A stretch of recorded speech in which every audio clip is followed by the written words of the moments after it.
Hello again. This is one of my continuation on the meditation theme that we started. But I was doing a little bit more on the mind control, which will help to do the concentration at the time of meditation a little bit better.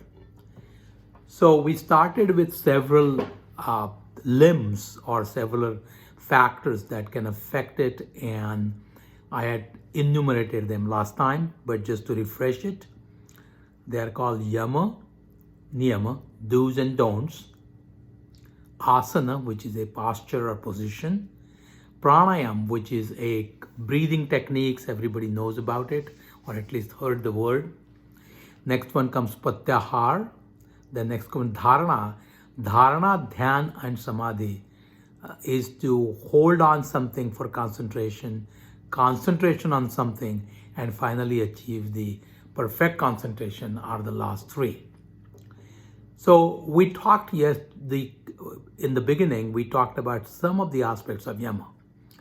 The Yama, where we modify our behavior, and those are ahimsa, which is non-violence, the satya, telling the truth, asteya, which is non-stealing, brahmacharya, celibacy, and aparigraha, non-hoarding. We're going to talk today about satya, or telling the truth. Telling the truth is important because if you tell the truth, you don't have to remember what you told next time when somebody asks you. It has an advantage and a disadvantage. In the society, sometimes you can be telling the truth. So how do you manage this dilemma that on one side you have to tell the truth, on another side you cannot tell the truth because you're going to hurt somebody's feeling? If somebody asks you, am I overweight or do I look fat? You got to be honest, but at the same time, you don't want to hurt their feeling.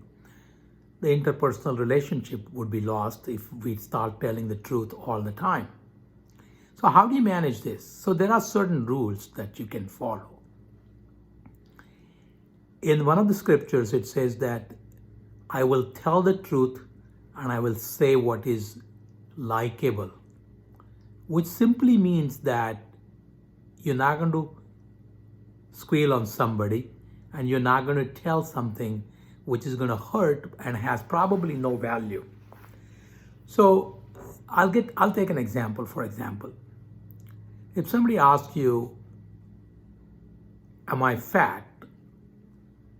Instead of saying that, yes, you are, and you look like a fat blob, you can say that, let's look at your height and weight, and let's calculate body mass index.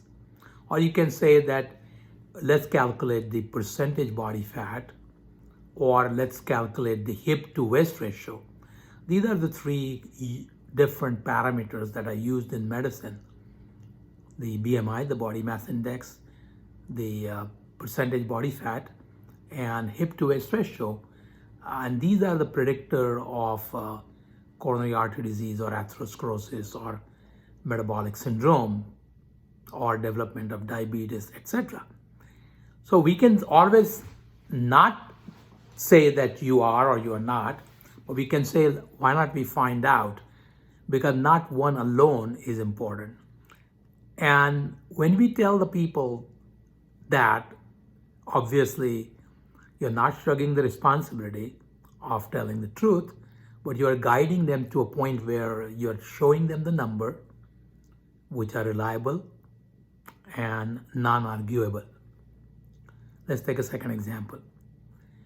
If telling the truth is going to hurt third person, here the first example, we talked about telling the truth hurting the person who is asking a question. Let's say somebody asks me, did XYZ say this about me?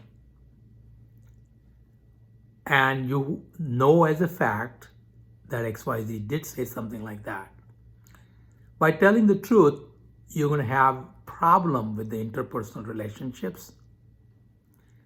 And so you could answer it in such a way that you are not going to hurt the relationship which may exist.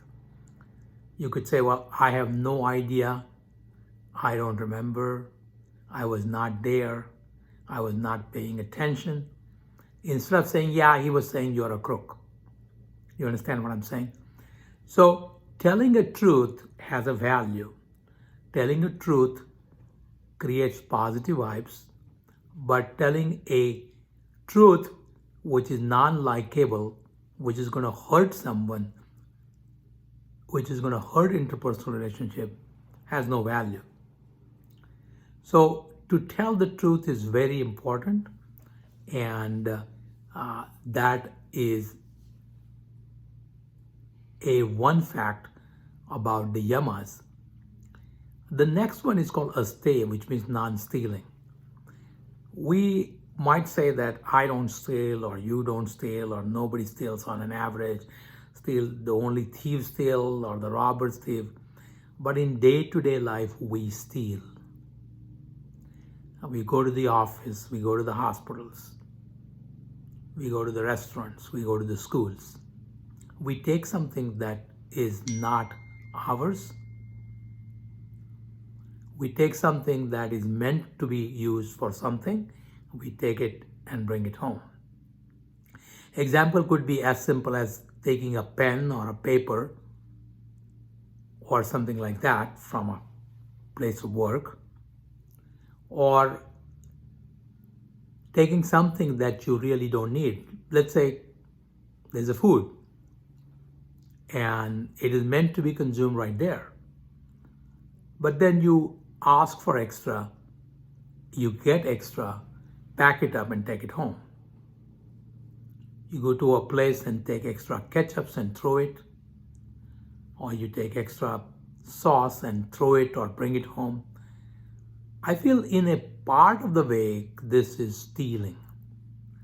The frank stealing, which is done by thieves, is certainly not good, because as we talked about it in law of karma, you will have to give back. Sometimes we wonder that we loaned somebody money, or we gave somebody money and he didn't return it back, or he doesn't even show that he owes us money.